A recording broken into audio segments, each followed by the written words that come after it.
Assalamualaikum warahmatullahi wabarakatuh. Nama saya Muhammad Zinuri, calon guru penggerak angkatan 9. Di modul 3.1 ini saya mempelajari tentang pengambilan keputusan berbasis kebajikan seorang pemimpin, di mana di dalamnya di dalam proses di sekolah tentunya banyak sekali permasalahan-permasalahan yang terjadi. Nah, di sini ternyata kita bisa mengelompokkan masalah-masalah tersebut. Yang pertama, apakah masalah tersebut ini termasuk dilema etika atau bujukan moral. Seperti yang sudah kita pelajari di dilema etika itu tentunya kebenaran versus kebenaran. Jadi antara benar dan benar ketika masalah itu dihadapi. Kemudian untuk bujukan moral itu sudah jelas, jadi kebenaran melawan kesalahan itu sudah jelas. Nah, yang biasa terjadi di sekolah itu adalah dilema etika. Dilema etika itu sering terjadi di sekolah antara keputusan benar dan benar. Ini tentunya membutuhkan proses pengambilan keputusan yang tentunya pemikiran panjang ya. Nah, di materi 3.1 ini kita diperkenalkan ada 4 paradigma dilema etika. Yang pertama yaitu individu lawan masyarakat, kemudian ada kebenaran lawan kesetiaan, kemudian keadilan versus belas kasihan, kemudian jangka pendek versus jangka panjang.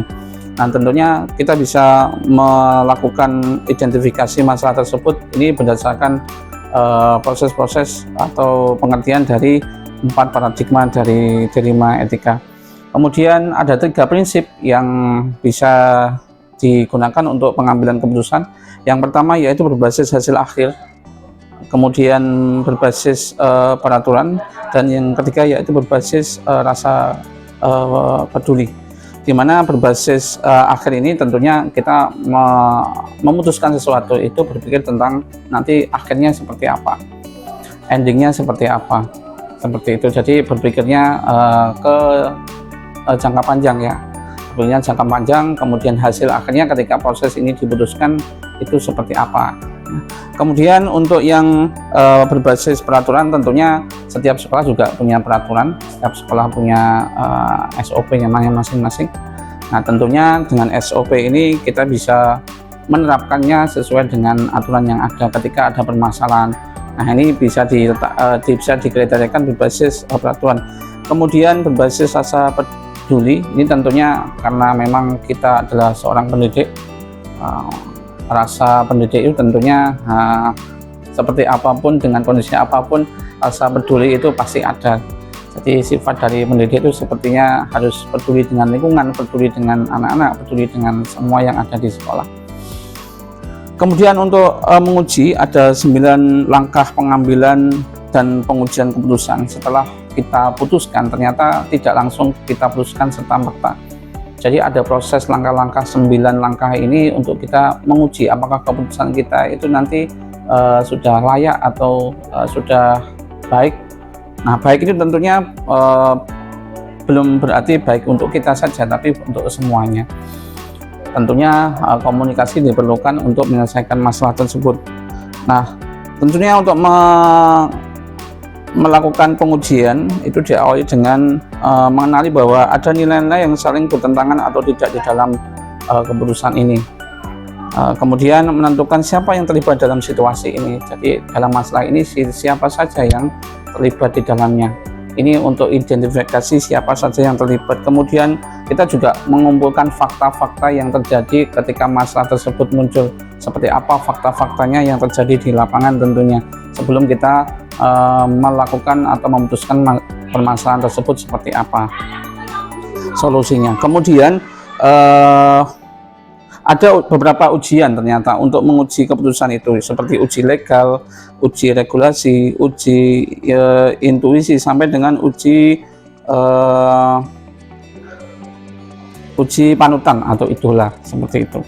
Nah, tentunya setiap pengujian ini, uji legal itu sesuai dengan aturan, uji regulasi itu kalau uji legal itu sesuai dengan undang-undang yang berlaku, kemudian uji regulasi itu sesuai peraturan yang ada di sekolah, sampai dengan uji idola itu misalkan kalau seorang idola ini kita kasih putusan seperti itu, nanti pendapat beliau seperti apa. Tentunya ini bisa menjadi pertimbangan kekuatan untuk kita mengambil keputusan tersebut. Jadi pertimbangan untuk kita bisa yakin bahwa keputusan tersebut adalah keputusan yang terbaik. Kemudian selanjutnya pengajuan paradigma benar atau salah. Kemudian ada prinsip pengambilan keputusan, ini kemudian diinvestigasi, yang terakhir yaitu baru buat keputusan. Tentunya keputusan ini bukan hasil akhir, tapi harus kita tinjau ulang apakah keputusan itu direfleksikan terlebih dahulu. Jadi setelah kita memutuskan, kita coba untuk refleksi apakah ini layak untuk diputuskan atau belum. Tentunya kunci dari permasalahan adalah komunikasi tentunya. Jadi permasalahan seperti apapun, kalau kita komunikasikan, kita identifikasi terlebih dahulu, kita bisa memanfaatkan pengujian keputusan yang sudah saya sebutkan tadi untuk memantapkan kita lebih yakin ketika kita memutuskan sesuatu. Terima kasih untuk refleksi di modul 3.1, mudah-mudahan bisa bermanfaat. Saya Muhammad Zainuri, calon guru penggerak angkatan 9. Terima kasih. Assalamualaikum warahmatullahi wabarakatuh.